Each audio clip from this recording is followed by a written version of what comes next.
Politiza Liz.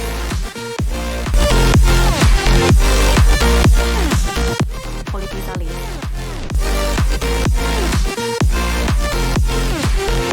Politiza Liz. Politiza Liz.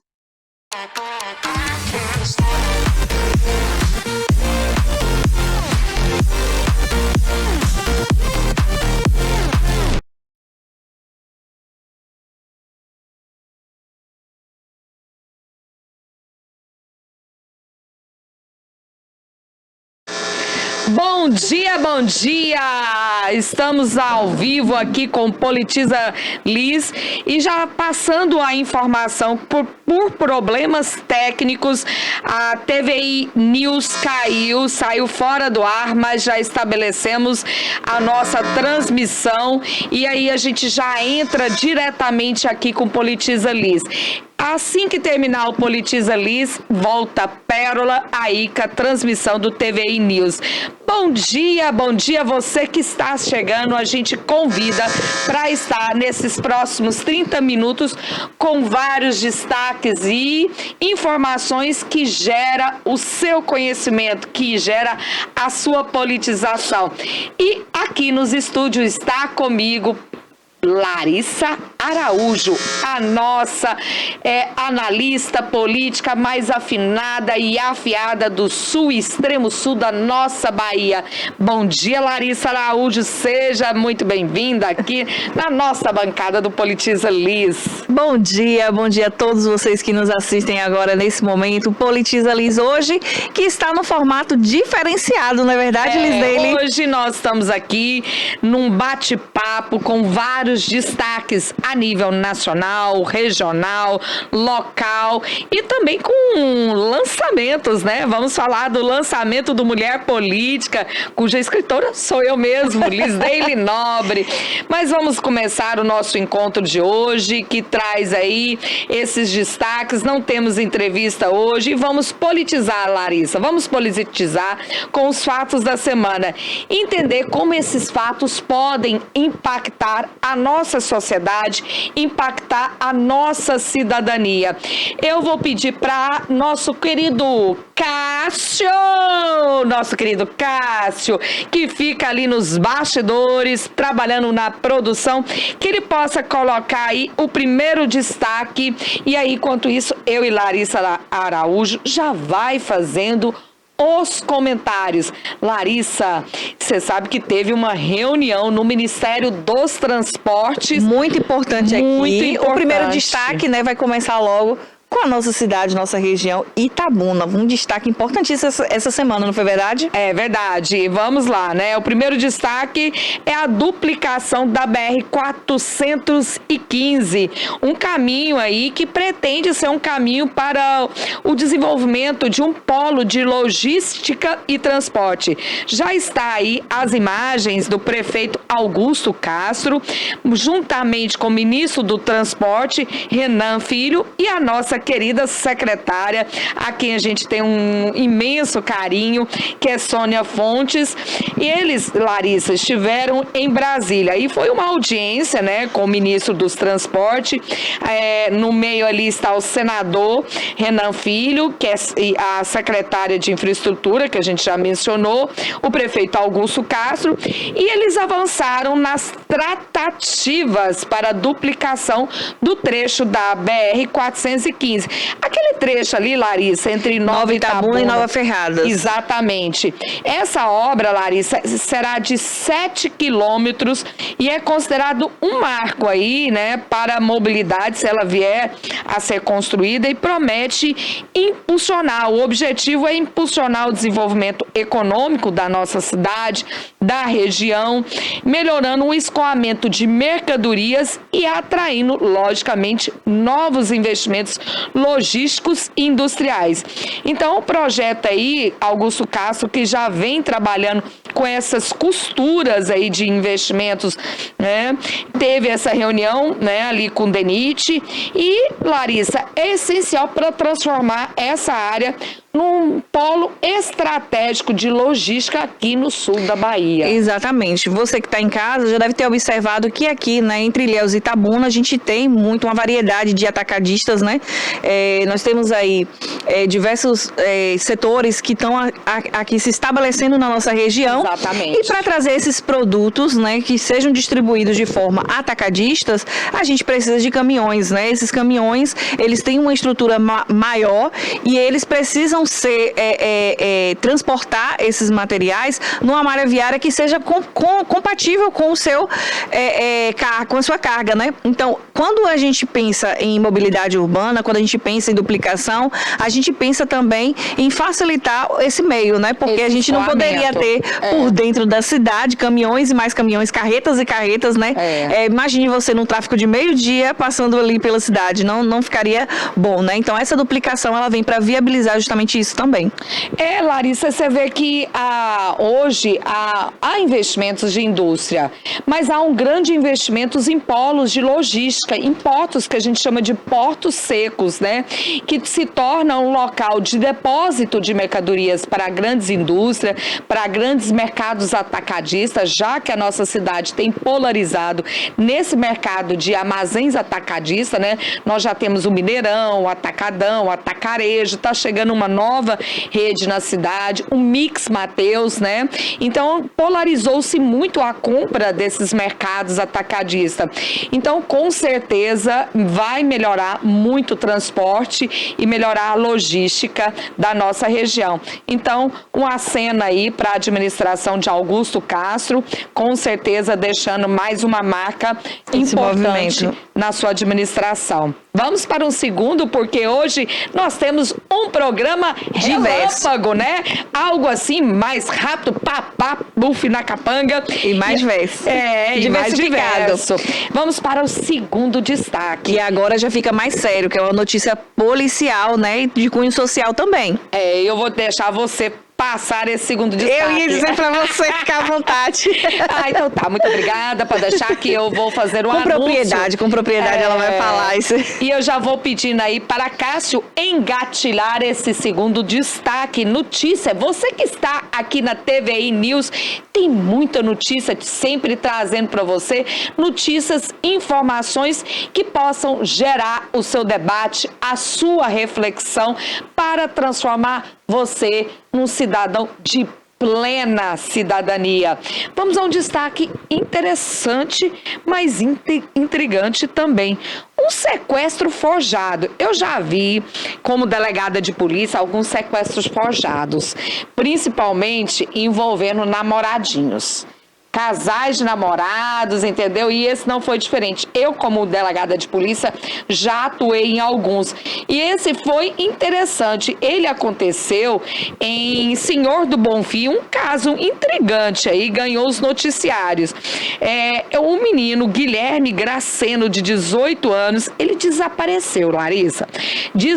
O menino desapareceu misteriosamente e a família, logicamente, muito preocupada, começou a mobilizar redes sociais aí atrás desses meninos, amigos, a polícia foi acionada, né? O que parecia um sequestro, de repente, gente, se revelou numa farsa arquitetada pelo menino e pela sua namorada de 16 anos. Deixa eu te contar o que aconteceu. Esses casalzinho gravaram um vídeo íntimo.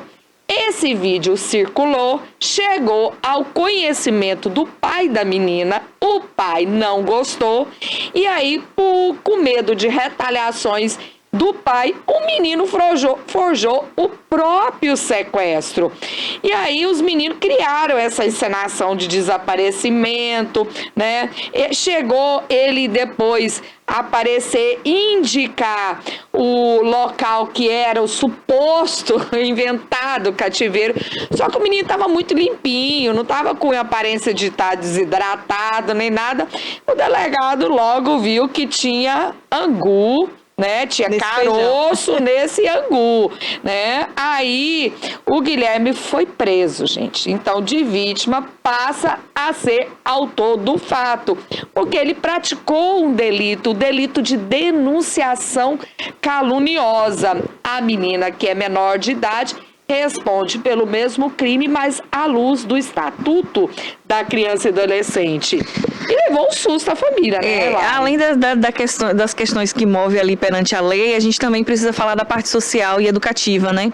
É claro que a gente não pode prever a reação humana diante de um constrangimento que é ter um vídeo íntimo seu sendo divulgado. Exatamente. Mas a gente precisa destacar a importância dos pais, familiares estarem sempre com um diálogo aberto com os adolescentes, principalmente, né? Quando a gente fala a respeito de segurança e segurança de si mesmo, né? Porque hoje a gente já fala de crime cibernético, não é verdade? Então, quando você tem ali também um vídeo íntimo seu sendo divulgado, a depender da conotação e do intuito de que foi divulgado ali, pode ser enquadrado também exatamente nesse sentido. Então, assim, você orientar os seus filhos a respeito da sua própria segurança, né? Mesmo você ali estando num momento íntimo, da importância de se preservar a sua imagem, né? Preservar a sua relação. Então, quando você passa a instruir os seus filhos desse modo, né? Você tenta minimizar essas reações extremas, né? De tentar conter uma crise ali, né? Que para eles seria muito constrangedora, que é aquela crise de imagem, de você ter ali o seu corpo, de ter ali um momento íntimo seu sendo divulgado. Perfeito. A Larissa, como sempre, afiada e afinada com os assuntos que são importantes para a nossa cidade, para a nossa sociedade, ela mencionou, tudo bem que o menino vai responder por denunciação caluniosa, ou seja, ele denunciou um fato que é falso, né? Que não é crime. Então, ele fez uma denúncia falsa, mobilizou toda uma polícia em cima de algo que não estava de fato acontecendo, que era um sequestro. Mas, Larissa, perfeitamente, né? Você alerta os pais para que mantenham um diálogo aberto com os seus filhos devido à exposição, né, de situações íntimas, de cenas íntimas, que isso quando ganha uma rede social, a gente não tem um limite da dimensão e a quantidade de pessoas que podem visualizar aquele conteúdo. Sem falar que você que compartilha cenas de pornografia infantil, pornografia de adolescente ou até mesmo apenas armazena no seu computador, você está praticando um crime que é previsto no nosso Estatuto da Criança e Adolescente, que inclusive isso foi notícia aqui na Bahia. Sim. De uma prisão de 2 indivíduos aqui na cidade de Itabuna que tem como prática o armazenamento e o compartilhamento de cenas de pornografia infantil juvenil, né, de adolescentes e crianças. Foi notícia nos meios aqui, acho que até nível nacional, essas prisões que foram efetuadas de 2 indivíduos, se eu não me salvo a memória, são do Rio de Janeiro.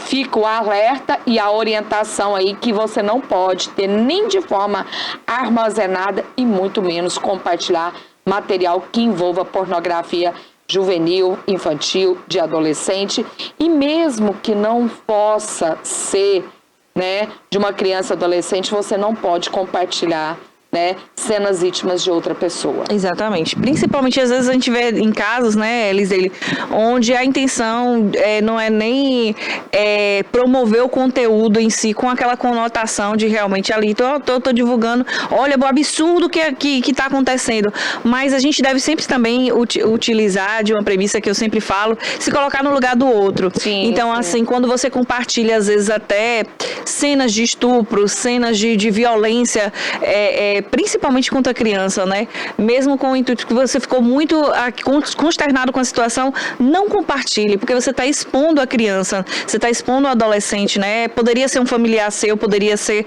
você mesmo, então não é interessante.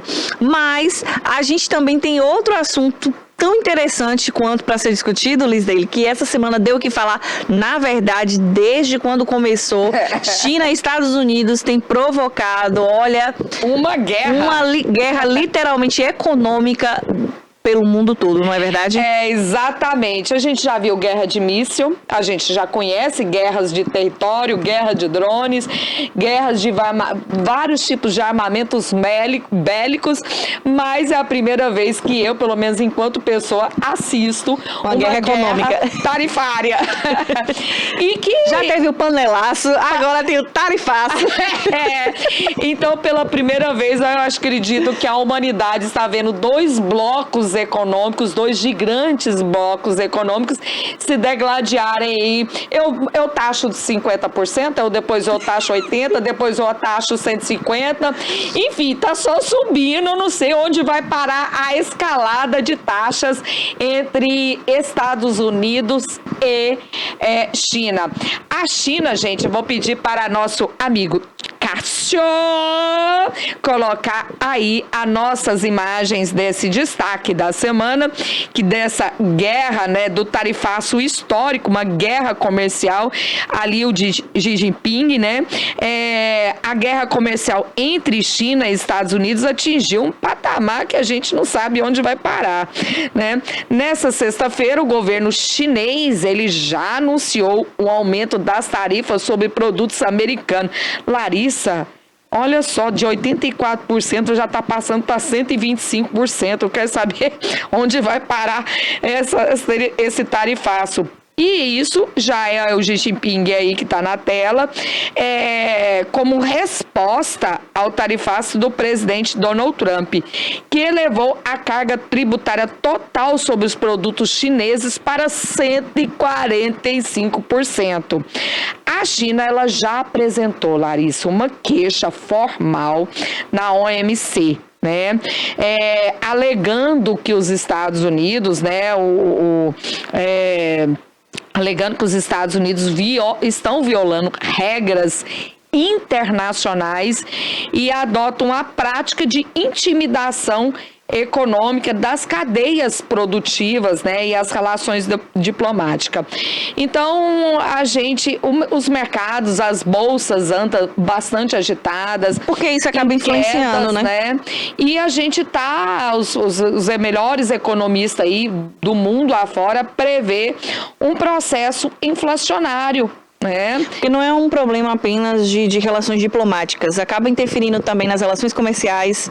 A gente sabe também que muitos produtos importados acabam sentindo de fato esse efeito lá no processo final mesmo. Vai impactar também no mercado de trabalho, porque muitas indústrias, inclusive automobilísticas e outras também de outros setores, acabam sendo impactadas por esse tipo de embate, né, que eles estão tendo. Então, assim, eu acho que mais do que nunca agora já está sendo envolvido diversas outras personalidades políticas do mundo inteiro nesse diálogo, porque eles já estão sentindo que realmente vai ser algo que não vai ser vantajoso para quase ninguém, né, vai ser uma queda de braço que praticamente vai invalidar bastante várias ações de mercado. Então é importante que essas pessoas que estejam no poder, né, elas tenham a consciência de como que isso vai realmente abalar nas estruturas mesmo humanas e não somente comerciais. Como toda guerra, Larissa, que é mencionada, toda guerra não há vencedores. E já disse que não há vencedores nessa guerra de tarifas, né? E o que eu acho interessante, Larissa, que parece que alguns papéis históricos estão sendo invertidos, né? Antigamente a China era um mercado fechado e hoje nessa guerra ela está lutando pela livre iniciativa do mercado internacional. E ao contrário daquele que sempre foi o idealizador das liberdades econômicas, está fechando o mercado com propostas mercantilistas, nacionalistas, né? Então a gente está vendo que parece que a história é cíclica, né? Há uma mudança aí de papéis aí de proteção e de busca de mercados internacionais. Para quem era fechado, agora quer livre, para quem era livre, agora quer fechar. Enfim, vamos verificar como isso vai se suceder. Muitas compras estão deixando de ser concretizadas, efetuadas, porque está todo mundo quieto, esperando, aguardando as cenas dos próximos capítulos, porque todo mundo tem medo de arriscar as compras. E esse medo de arriscar em compras que agora estão sendo taxadas, vai com certeza gerar muitos impactos no comércio mundial e até mesmo na contratação, né, na geração de empregos aí. Então, vamos aguardar aí para verificar como isso tudo vai acontecer, né, Larissa? O preço do iPhone aí, quem queria trocar, provavelmente vai estar esperando um melhor momento. Vamos lá. Larissa, vamos para a penúltima, porque hoje nós temos um programa relâmpago devido aos problemas técnicos aqui nos estúdios, mas já está totalmente restabelecido e em poucos instantes, Pérola, a nossa apresentadora da TVI News, está retornando com a nossa programação normalmente. Larissa, a mulher sofre, né? Em todos os sentidos. E essa semana nós tivemos as homenagens do Dia do Jornalismo. E homenageamos aqui, nós temos várias jornalistas na casa, na TVI, como Toné, várias comunicadoras aqui. Muitas já se passaram pela TVI, estão em outras emissoras do Brasil afora. E a gente viu uma cena que infelizmente não é incomum. É comum, né? Eu vou até pedir para Cássio colocar aí. Uma jornalista nessa semana, Bianca Molina, né, da TNT Esportes, recebeu pelo Instagram, olha que absurdo, um vídeo de um homem se masturbando, acompanhado de uma mensagem, Larissa, ofensiva. O episódio que eu digo para você, minha amiga, infelizmente a gente sabe que não é isolado. As jornalistas sofrerem assédios sexuais durante as transmissões, coberturas de eventos jornalísticos. Tá aí na tela a Bianca, né? A Bianca Molina, que é do canal da TNT Esportes. Repórteres, né? Mulheres como ela relatam uma rotina, Larissa, de assédio sexual, né? E um homem, né, enviou mensagens e imagens pornográficas com ameaças, e muitas vezes esses agressores não têm punição e eles não se intimidam de receber processo. Não tô ligando, se você for na delegacia, eu vou estar aqui te esperando por você e falando palavras de baixo calão, né? A Bianca, ela desabafou, ela tá aí na tela, ela diz que uma mão na bunda é uma violação, assim como uma mensagem com um pênis de um homem que eu não conheço. Ela diz que se sentiu desrespeitada, violentada por receber esse vídeo, e teve até o depoimento aqui já da promotora Fabiola Sucassas, e ela esclarece que esse fato de você enviar, né, vídeos, conteúdo, configura, né, um crime que entrou recentemente para o Código Penal, que é o crime de importunação sexual, com pena prevista de 1 a 5 anos, né? Agora, veja que interessante, né? Até um pensamento para a gente ampliar os nossos discursos e debates sociais. É uma jornalista da área esportiva agora, né? Vocês já devem ter percebido que nos últimos mais ou menos 3, 4 anos, né, houve uma inserção maior das mulheres nesse cenário jornalístico ali, e mesmo assim poderia ser considerado uma conquista, uma vitória, um espaço a mais para a gente adentrar. Algumas estão narrando, né? Isso, eu ia comentar até justamente sobre isso. Só que, na verdade, uma outra guerra se levanta, uma outra luta se estabelece, que é realmente de você conseguir ali se colocar de forma respeitosa naquele espaço que é de todos, inclusive da mulher. Porque, como comentarista, eu já ouvi, Liz, você comentou aí agora, diversos homens fazendo críticas a comentaristas esportivas. Porque a mulher não sabe fazer comentários futebolísticos, porque a mulher é isso, porque tudo com o intuito de depreciar ou diminuir. Como se a mulher tivesse a obrigação de corresponder com as expectativas masculinas, ou como se ela tivesse que fazer de acordo com o perfil dos homens. E cada ser humano ele tem uma característica independente, com a mulher não seria diferente. Sim. Então, a forma como a mulher comunica uma notícia, a forma como a mulher comenta um jogo esportivo é diferente realmente, de fato, dos homens, né? E a sociedade precisa entender isso, né? Principalmente a sociedade que é formada ainda por uma estrutura muito patriarcal, ela precisa ter essa compreensão de que a gente não está adentrando aos espaços para ser igual ao homem. Não, a gente está adentrando aos espaços para mostrar a nossa individualidade, a nossa personalidade. Exatamente. E isso ali tem que ser respeitado. A partir do momento em que ela tem aí uma situação constrangedora como essa, na verdade é uma forma de intimidá-la, como se dissesse, esse espaço não é para mim, esse espaço, muito pelo contrário, aí é que ela tem que vir mesmo como jornalista e comunicar o assédio, dizer que realmente, olha, isso aqui não pode mais ser admitido. É um absurdo, né, Larissa? Você disse algo com muita perfeição. Mulheres não querem ocupar os locais que são já ocupados pelos homens, né? E ela não vai mostrar, ela não vai se masculinizar, trazer um comentário de cunho masculino, ela vai trazer uma nova vertente, uma nova leitura que leva à essencialidade feminina. E olha que bacana você ter diversos pontos de vista de um mesmo assunto. Ela vai trazer a sua forma de expressar a respeito do futebol. Larissa, e por incrível que pareça, como a gente já mencionou, isso não está incomum, isso nunca foi incomum, isso é naturalizado, né? Entrevistada até uma especialista, porque a fonte dessa reportagem é da UOL, né? 29 milhões de brasileiras já foram assediadas em 2024, são os dados de 2024.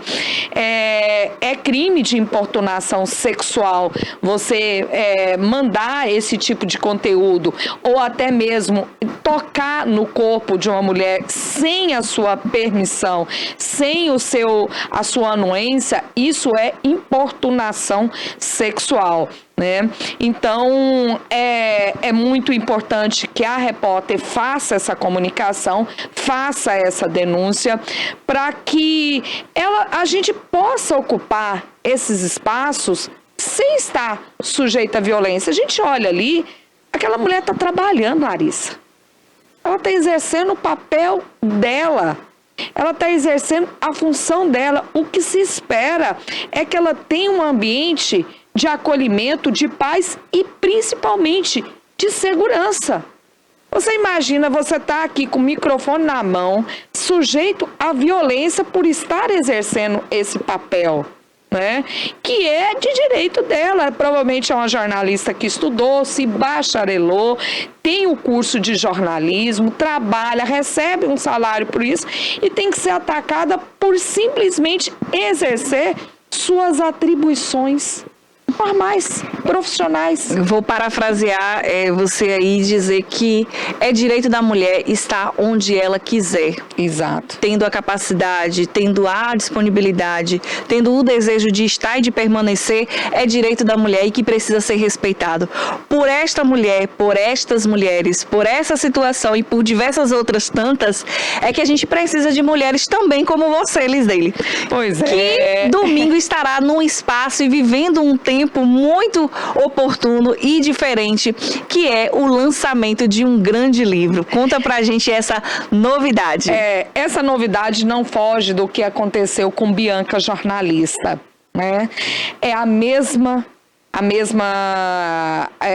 situação, é a mesma ocorrência, é a gente lutando para estar em determinados espaços e em virtude disso há um cenário de resistência e mais do que isso, além da resistência, ela vem acompanhada da violência. Então, o livro conta a história de diversas mulheres, desde o Brasil colônia até a nossa contemporaneidade, que ousaram em enfrentar as estruturas machistas, patriarcais, para estarem nos espaços de poder e ser também uma decisória de um bem comum. E essas mulheres, por ousar, né, por estar rompendo estruturas que aflige, que exclui as mulheres desses espaços de poder, porque como a própria jornalista, a opinião dela faz um crescimento a respeito daquela prática esportiva. A mulher está dentro dos espaços de poder, ela traz uma nova perspectiva, uma nova leitura que contribui para o crescimento social, político e econômico. E essas mulheres sofreram e sofrem até hoje diversos tipos de violência. Então, é um livro que tem duas partes, está sendo lançado pela editora Mondrongo, escrito por mim, pela minha autoria. Será nesse domingo, então estão todos convidados. Cássio, pode colocar as imagens aí do livro, do lançamento, vai ser lá no shopping Jequitibá. Muito obrigada aí para Cali Rocha, para Karina, que está recebendo esse lançamento no shopping Jequitibá com braços abertos, com muito carinho. Muito obrigada pelo shopping Jequitibá, pela acolhida desse lançamento, que vai estar acontecendo ali na Alameda da Moda, domingo às 16 horas, uma obra aí que é muito importante no momento em que a política ainda tem um baixo índice de mulheres nesses espaços, no executivo, no legislativo. Com certeza, quem adquirir essa obra vai ter uma grande perspectiva sociológica, uma análise completa do cenário da política, da mulher na política brasileira. Exatamente.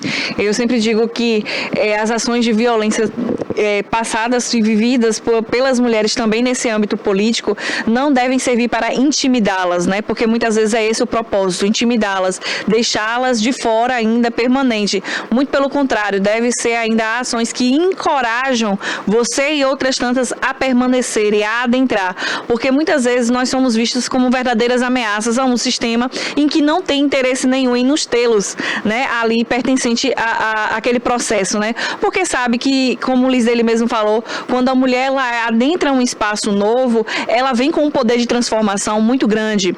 E a transformação muitas vezes acaba realmente assustando, acaba realmente criando uma resistência. Mas a gente precisa ter a coragem, ter a determinação de continuar pelo propósito, pelo objetivo, como você faz isso todos os dias, ao comunicar, ao exercer a sua profissão, ao ensinar e a também agora escrever. E essa homenagem é para você também, Larissa. Você faz parte dessa obra, você está nessa obra, então eu fico muito feliz de dividir esses espaços de luta, de comunicação, de resistência das nossas mulheres políticas. Gente, o Politiza Liz fica por aqui e por detrás de cada notícia que se passa aqui no Politiza Liz, há muita informação, mas há muito esclarecimento para que você possa compreender e desenvolver a sua cidadania ativa. Fiquem com Deus e eu já passo a palavra para ela, a maravilhosa nossa asiática mais linda da TV e News, a nossa sul, pérola, extremo sul, uma pérola. É com você, Pérola, aí passa a palavra para a TV News com Pérola Cordeiro, já no comando aqui do TV News. Tchau, tchau. Tchau, tchau. Até mais. Politiza Liz.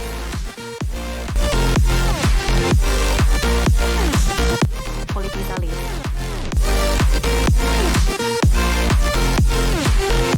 Politiza Liz.